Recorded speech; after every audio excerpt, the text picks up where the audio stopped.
मेरे अंतर्गत अनंत ब्रह्मांड, सभी ब्रह्मांड मेरे ही कंट्रोल में है।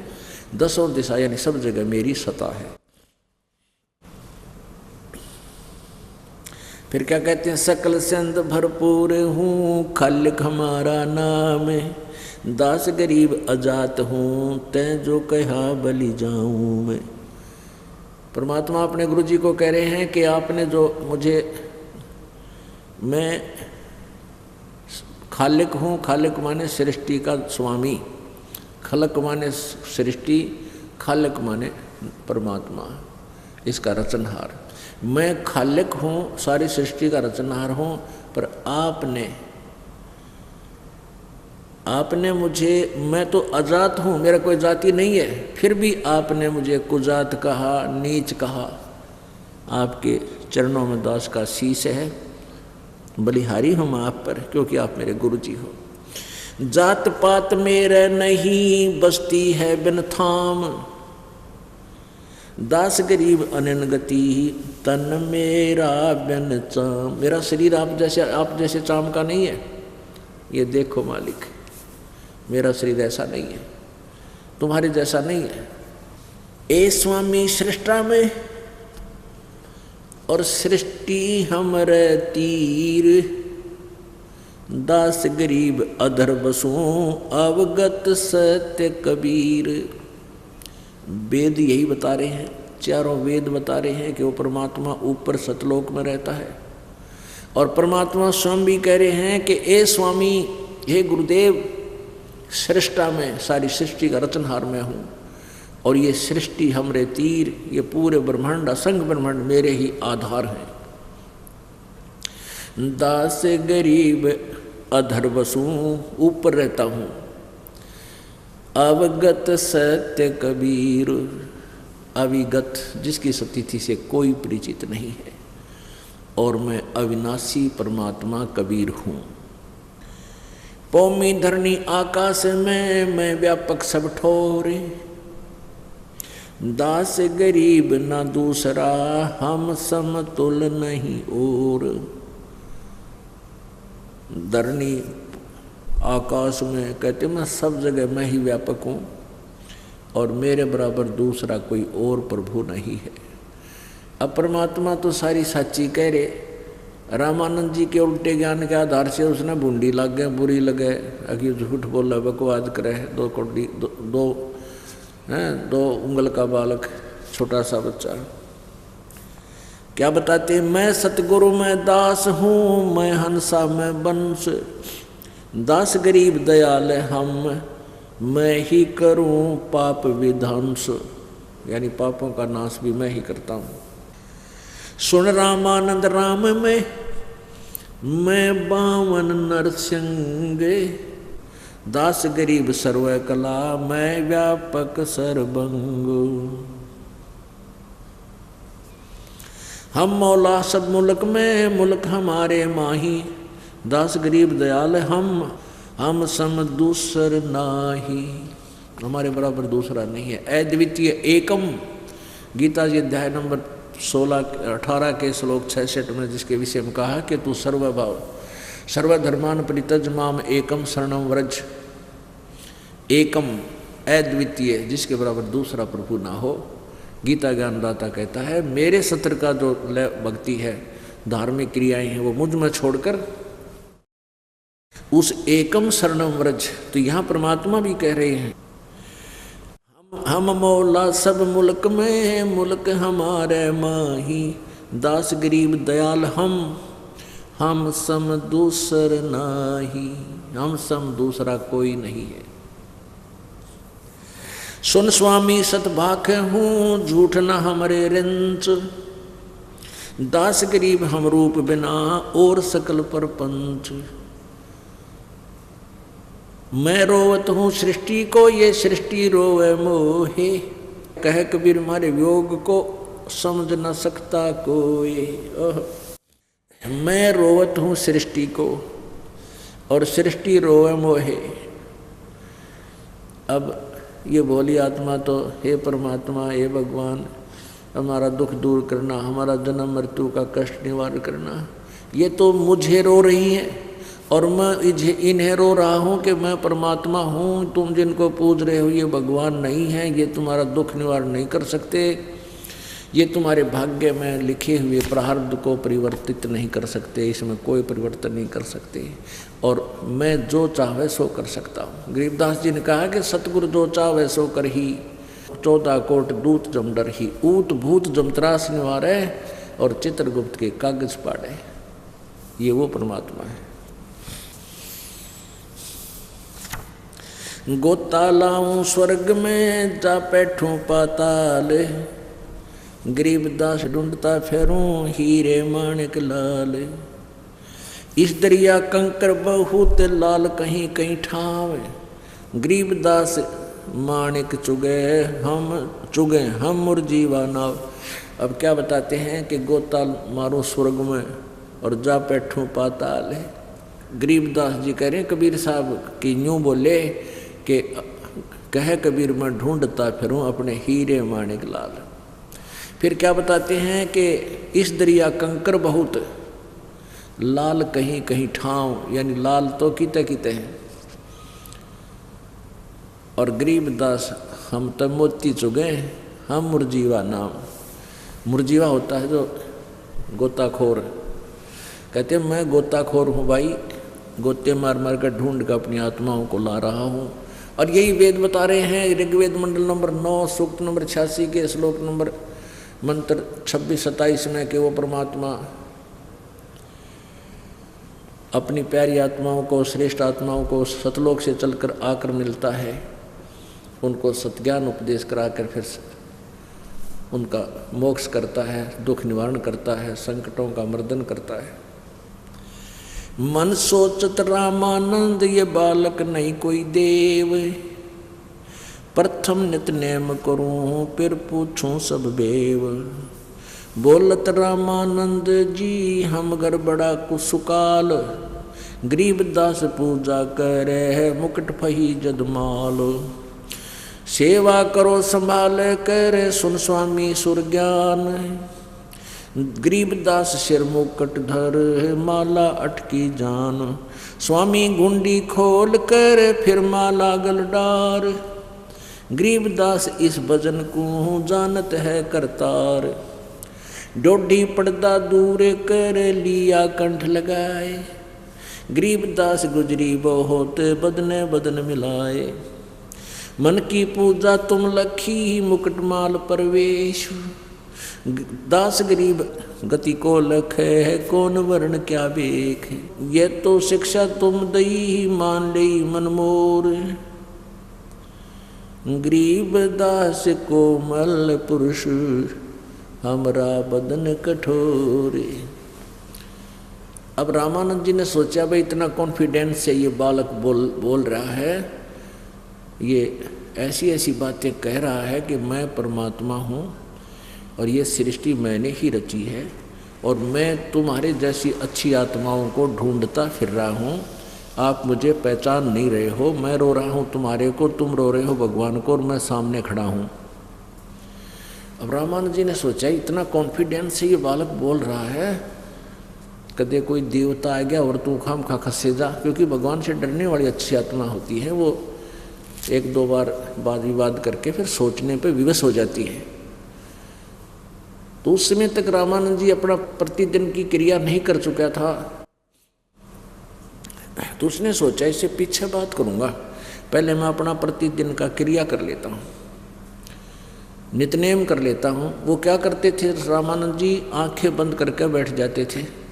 तो रामानंद जी ने कहा बच्चा तू खड़ा रहे बाहर, तू तो बहुत ऊंची ऊंची बातें करता है, पहले मैं अपना क्रिया कर लेता हूँ, आज मेरी क्रिया रहती है, बाद में तेरे से डिस्कस करूँगा, फिर तुझे पूछूंगा तू कैसे भगवान है, क्या कैसे कैसी बातें कर रहा है।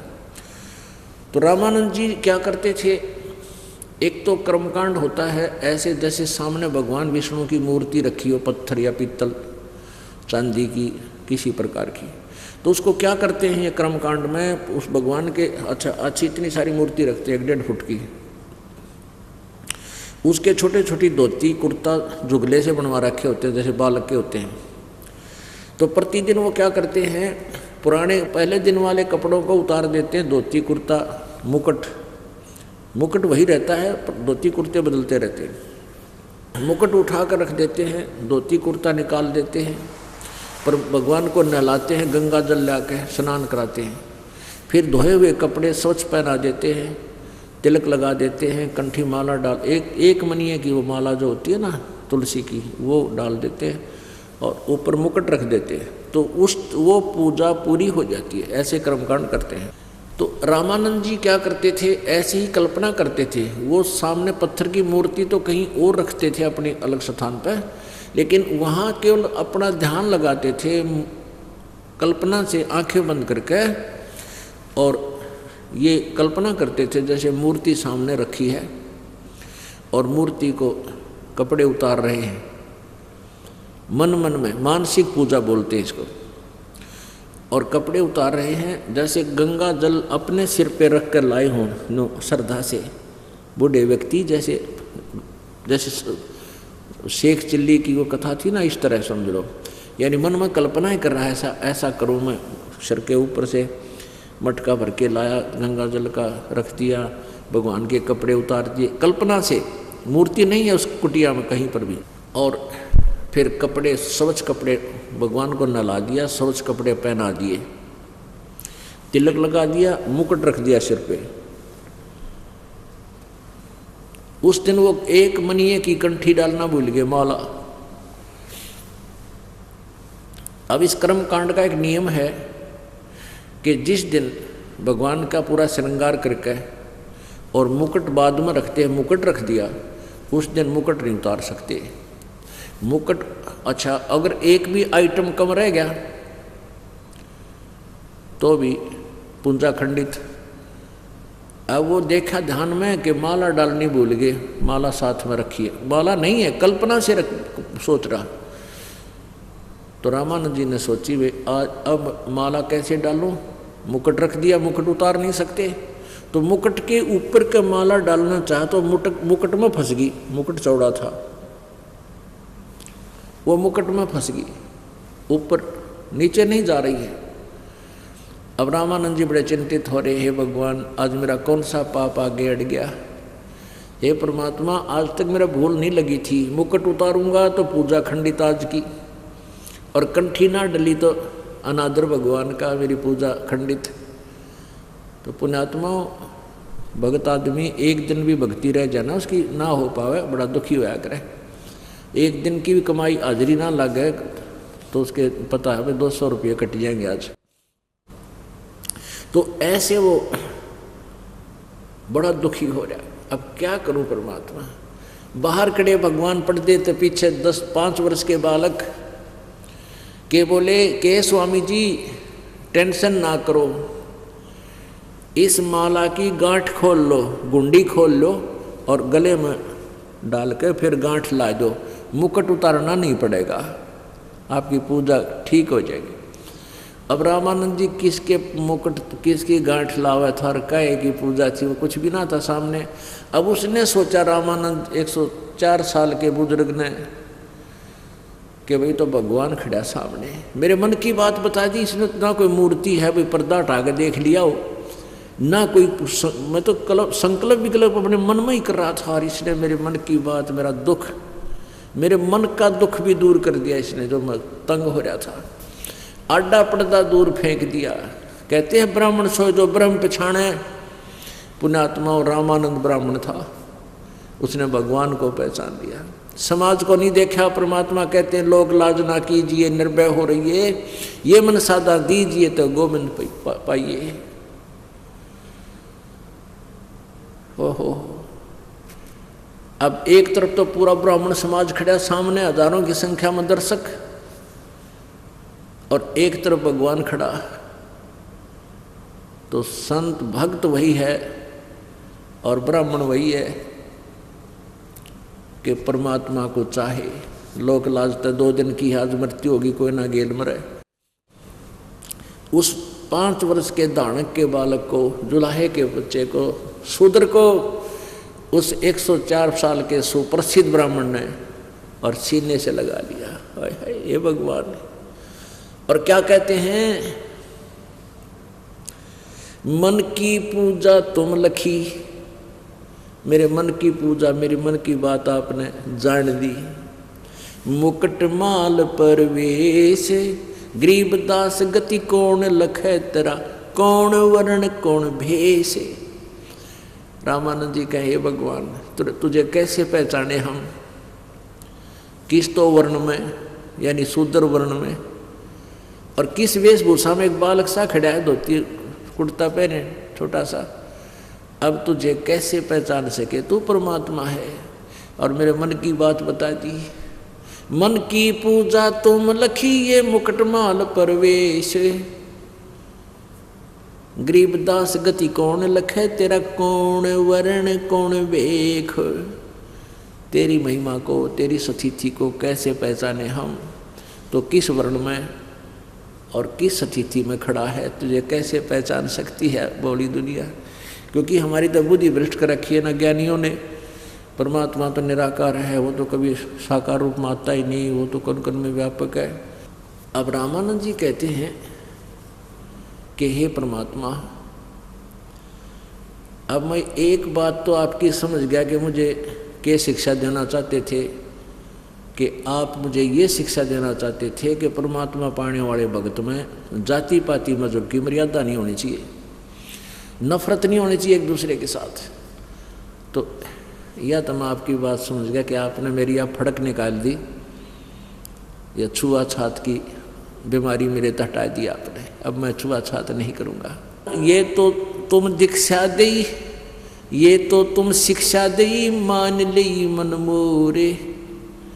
रामानंद जी कहते हैं, गरीबदास जी गवाही देकर कह रहे हैं, गरीबदास कोमल पुरुष, तेरा तो शरीर सचमुच बहुत विनम्र है, और हमारा बदन कठोर, हमारा शरीर तो बहुत कठोर है, आपका शरीर तो रुई जैसा। परमात्मा यजुर्वेद अध्याय नंबर 40 के मंत्र नंबर 8 में लिखा है कि वो कबीर परमात्मा का शरीर जो है शुक्रम अकायम ऐसनाविरम, शुक्रम अकायम ऐसनाविरम, यानी उस परमात्मा का शरीर माता पिता के योग से शुक्र से बना हुआ नहीं है, और ऐसनाविरम यानी बगैर नाड़ियों के जोड़ जुगाड़ का शरीर है उस मालिक का।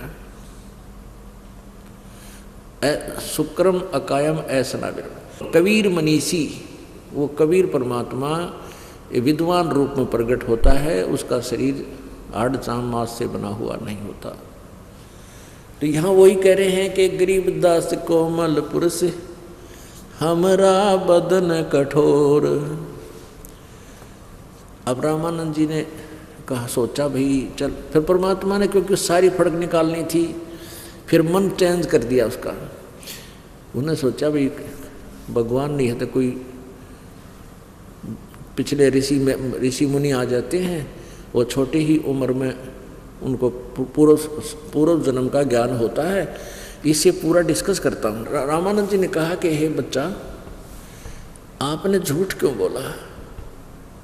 परमात्मा कबीर जी ने कहा कि क्या झूठ बोला स्वामी जी, कि आपने ये कहा कि आपने मेरे से नाम ले रखा है, मैंने तो कभी आपको देखा नहीं।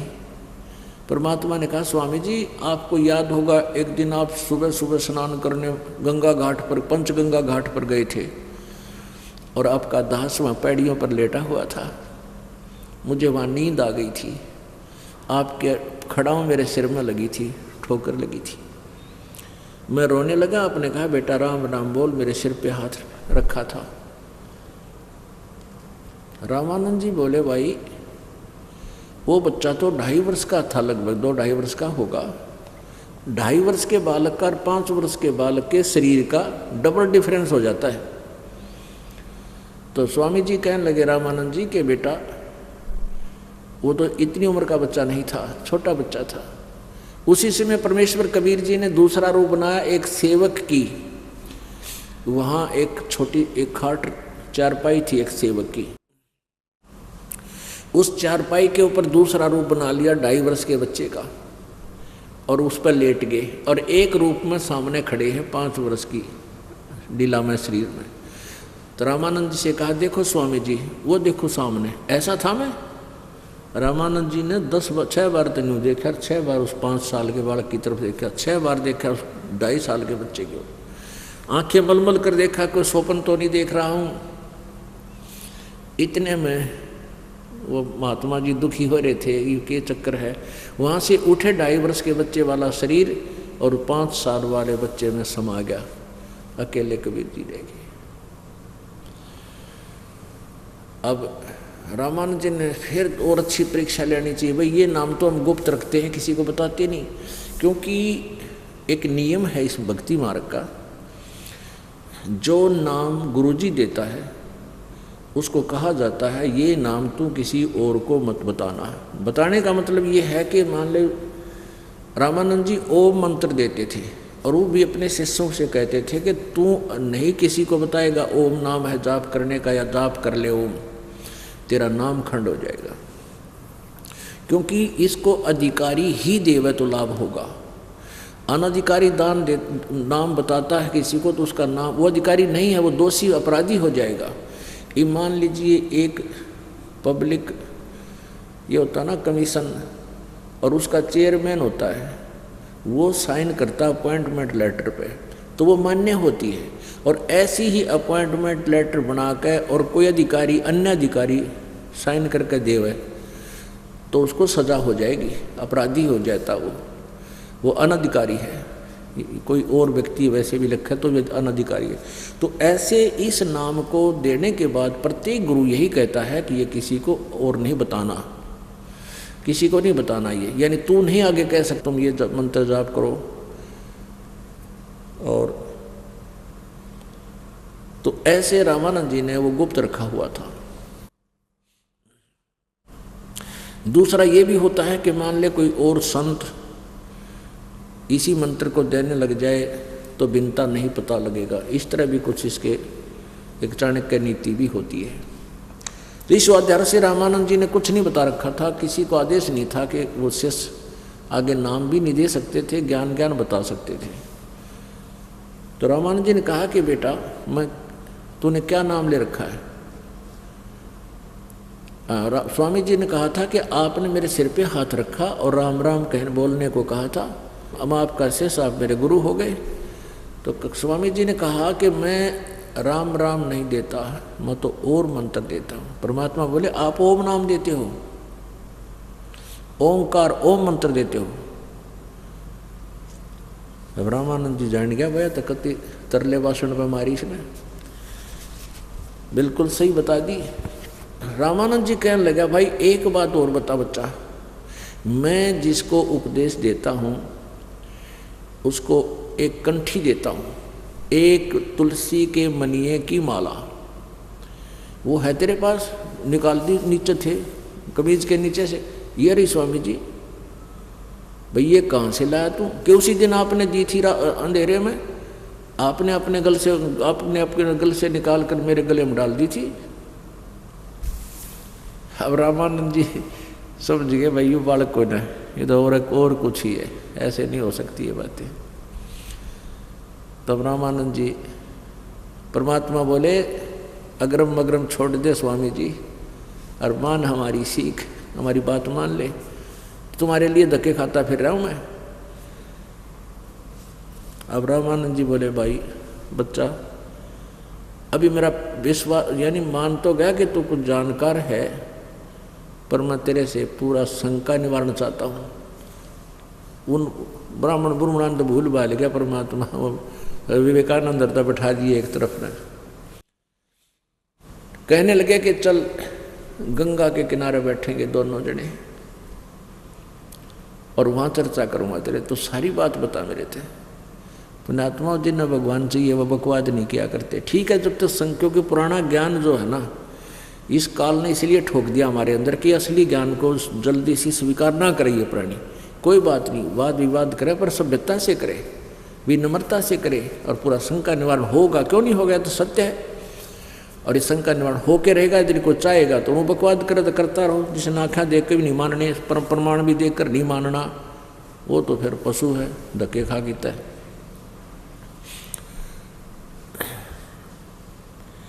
अब रामानंद जी और परमात्मा जाकर गंगा के किनारे बैठ गए, चर्चा करने लगे। परमात्मा ने पूछा, स्वामी जी आप जो साधना कर रहे हो क्या करते हो? कि मैं विष्णु जी को इष्ट मानता हूँ, विष्णु जी मेरे इष्ट हैं और विष्णु स्तोत्र करता हूँ। अच्छा, ओम नाम का जाप जपता हूँ। अच्छा, और कर्म कांड करता हूँ, हवन करता हूँ, एकादशी का व्रत रखता हूँ। यानी सारे जो क्रियाएं थी वो स्वामी जी बताने लगे। तो परमात्मा ने कहा कि आप इन साधनाओं से कहाँ जाओगे? कि मैं विष्णु जी के पास जाऊंगा। मेरा विष्णु जी भगवान श्री कृष्ण जी में बहुत प्रेम है और वहाँ ऊपर विष्णु लोक में, स्वर्ग में, वहाँ भगवान विष्णु जी रहते हैं। वहाँ पर ऐसे ही बड़े ठाठ हैं, दूधों की नदी वहाँ बहती हैं, वहाँ फलदार वृक्ष लगे हैं। बड़े ठाठ करूँगा, वहाँ रहूँगा, आनंद से रहा करूँगा। अब परमात्मा ने पूछा कि स्वामी जी उस स्वर्ग में जहाँ आप जाना चाहते हो कितने दिन रहोगे? अविद्वान पुरुष था, इतना तो ज्ञान था कि बेटा जब तक जितनी मेरी पुण्य कमाई रहेगी तब तक मैं स्वर्ग में रहूँगा। फिर कहाँ जाओगे? अगना जाने कहाँ जाएंगे। पाप के आधार से नरक में भी जाना होगा। परमात्मा बोले मैं बताता हूँ, उसके बाद आप नरक में जाओगे, क्योंकि आप जो साधनाएं जिन भगवानों की कर रहे हो इनसे पाप नाश नहीं होते और आपके दोनों ही बैड और गुड अकाउंट दोनों ओपन रहते हैं। पाप आपके एक तरफ लिखे जाते हैं, पुण्य दूसरी साइड में, आपको दोनों भोगने पड़ते हैं। उसके बाद फिर 84 लाख योनियां में आओगे, फिर कभी मानव शरीर मिला तो फिर ऐसे ही भ्रमते रहोगे जब तक तत्व ज्ञान नहीं मिलेगा। और ये दास वो तत्व ज्ञान लेकर आया है। अब रामानंद जी ने बात बहुत अच्छी लगी कि ये तो बिल्कुल ठीक कह रहा है कि उसके बाद सब ये तो दुख भोगने ही पड़ेंगे, तो नियम है यहाँ का। तो परमात्मा ने सृष्टि रचना सुनाई कि स्वामी जी अब सुनो मेरे वचन। सृष्टि रचना सुनाई पूरी। तो रामानंद जी कहने लगा कि हमने तो वेदों को पढ़ा है, पुराणों को पढ़ा है, गीता को पढ़ा है, हमने तो ये ज्ञान कहीं देखा सुना नहीं। परमात्मा बोले तुमने पढ़ा ही नहीं, तुमने पढ़ा है तो समझा नहीं, और सतगुरु के बिना ये ज्ञान समझ में आ नहीं सकता। सतगुरु बिन काहुन पाया ज्ञान, जो थो था भुस छड़े किसाना। गुरु बिन वेद पढ़े जो प्राणी, समझे न सार रहे अज्ञानी। अब परमात्मा ने कहा कि आप विष्णु जी को सर्वेश्वर मानते हो, इनको अजर अमर मानते हो, इनके माता पिता नहीं है। कबीर जी ने कहा कि देवी भागवत तीसरे स्कंद में स्वामी जी भगवान विष्णु स्वयं स्वीकार करते हैं कि हमारा आविर्भाव और तिरोभाव होता है, हमारा जन्म और मृत्यु होता है, आप ही नित्य हैं। शंकर भगवान कहता है कि आप विष्णु जी की भी माता हो, ब्रह्मा की भी माता हो, मेरी भी माता हो। अब रामानंद जी के तो उंगलियां पर याद थे, वह क्योंकि विद्वान पुरुष था, संस्कृत जानता था।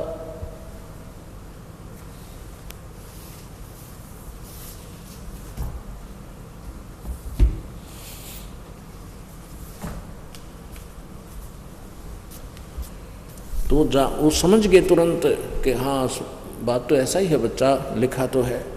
अब पहले रोज पढ़ा करता उस पुराण को, देवी पुराण को रामानंद। अब परमात्मा वहाँ बैठे थे तो काल के हाथ, क्योंकि काल ने इनकी बुद्धि ऑफ कर रखी सबकी, परमात्मा साथ होते वो ऑफ ऑन कर दी। अब देखना देवी भागवत, ये दुर्गा पुराण है, शक्ति पुराण जिसको बोलते हैं, देवी पुराण भी बोलते हैं। श्रीमद् देवी भागवत, संपादक हनुमान प्रसाद पोदार चिमनलाल गोस्वामी संपादक हैं इसके, प्रकाशक हैं, मुद्रक हैं गीता प्रेस गोरखपुर, गोविंद भवन कार्यालय कोलकाता का संस्थान। अब प्रश्न नंबर 123 पर देखना। तीसरा शकंद, अध्याय नंबर 4 है ये, 123 पृष्ठ पे।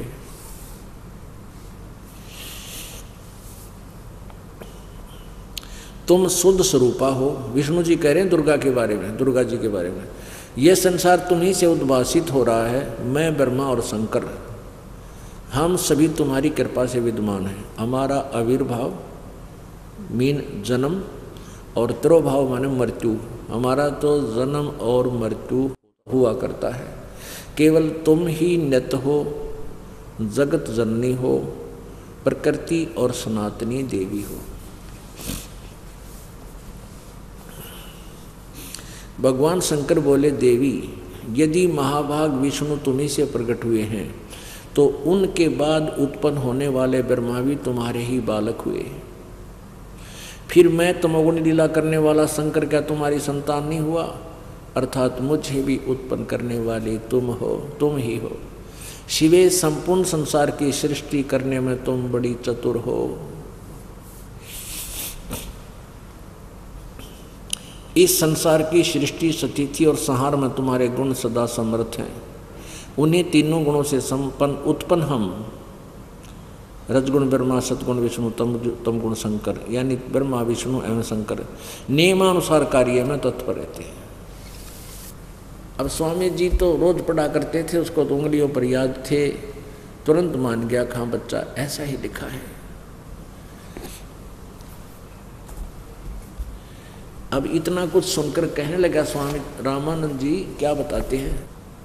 अब परमात्मा कबीर जी ने स्वर्ग की डेफिनेशन बताई कि स्वर्ग तो स्वामी जी ऐसा है जैसे, ये दास आपको बताना चाहता, डिफाइन करेगा, जो परमात्मा का आत्मा का वार्तालाप हुआ था, कि ये समझो कि जैसे गर्मियों के दिनों में कोई धनी व्यक्ति 20, 30, 50 हज़ार रुपये जेब में ले जाए और 2 महीने कुल्लू, मनाली, शिमला के होटलों में कमरे किराए पर लेकर वहाँ रहे, सारा दिन सैर सपट्टा करें, ठंडी ठंडी हवा चला, वहाँ गर्मी नहीं है और यहाँ लू चल रही होती है, हाई टेम्परेचर होता है यहाँ क्षेत्र में, पंजाब, हरियाणा, राजस्थान में। तो वहाँ 2 महीने उस रेस्टोरेंट में अपनी जेब से खर्च करके वहाँ ठाठ कर ले और पूंजी समाप्त होते ही मुंह लटका के वापस फिर कर्म क्षेत्र में आना पड़ता है और 10 महीने फिर मेहनत करे, मजदूरी करे, सूत बैठे तो 2 पैसे बचे ना तो ना भी बचे, फिर वहाँ स्वर्ग पे भी गया। तो परमात्मा ने बताया कि तुम्हारा जो स्वर्ग है ऐसा रेस्टोरेंट समझ ले जो आपकी पुण्य कमाई का नाश करता है और वहाँ पूंजी समाप्त होते धक्के देकर बाहर निकाल दिए जाओगे, वहाँ कोई नहीं रहने देगा। विष्णु जी के पास भी तुम नहीं रह सकोगे जिनको इतना प्यार करते हो। तो कैसे बताते, ए स्वामी तुम स्वर्ग की छोड़ो आसारीत, कह कबीर तुम कारणे हम उतरे शब्द अतीत। ओह, कहते हैं परमात्मा, एक गुरु जी, हे स्वामी जी, आप इस स्वर्ग की आशा परंपरा जो तुमने मान रखी है रीति, इसने त्याग दो। और कबीर जी कहते हैं हम तुम्हारे कारण उस सतलोक से आया हूँ तुम्हारा कल्याण करने के लिए। अब रामानंद जी क्या कहते हैं, सुन बच्चा मैं स्वर्ग की कैसे छोड़ू रीत, दास गरीब गुदरी लगी ये जन्म जात है बीत। अब क्या बता रहे रामानंद जी कि हे बच्चा 104 साल का बूढ़ा हो गया और सारी उम्र यह साधना की, भगवान विष्णु जी की पूजा की, ओम नाम का जाप करा, कर्म कांड करे, और आज जो तुम ज्ञान दे रहे हो इसमें बहुत कुछ है, दम है।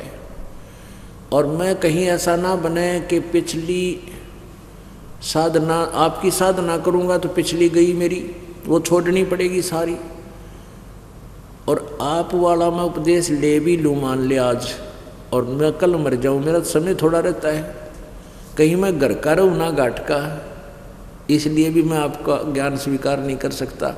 तो परमात्मा ने कहा स्वामी जी ये दास आपका शिष्य ही रहेगा, गुरु आप रहना, लेकिन ये दास बताओ ऐसे साधना करना, और जब तक आप नहीं चाहोगे आपकी मृत्यु नहीं होगी, इस दास के आदेश थे।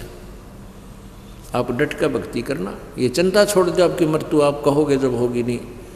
इस दास के यहाँ रहते मृत्यु निकट नहीं आ सकती आपके, यदि आप सच्ची लगन से लगे रहो। तो क्या बताते हैं रामानंद जी, क्या बता रहे, सुन बच्चा मैं स्वर्ग की कैसे छोड़ूं रीत, दास गरीब गुजरी लगी मेरा जन्म जात है बीत, मेरा जीवन समाप्त होने वाला है। चार मुक्ति बैकुंठ में जिनकी हमरे चाह, चार मुक्ति बैकुंठ में जिनकी मोरे चाह, गरीब दास घर अगम की ही कैसे पाऊं था। अगम घर यानी सतलोक के बारे में कभी सुना ना देखा, आपके मुंह से सुना है भी इतना जल्दी से मेरे बच्चे को।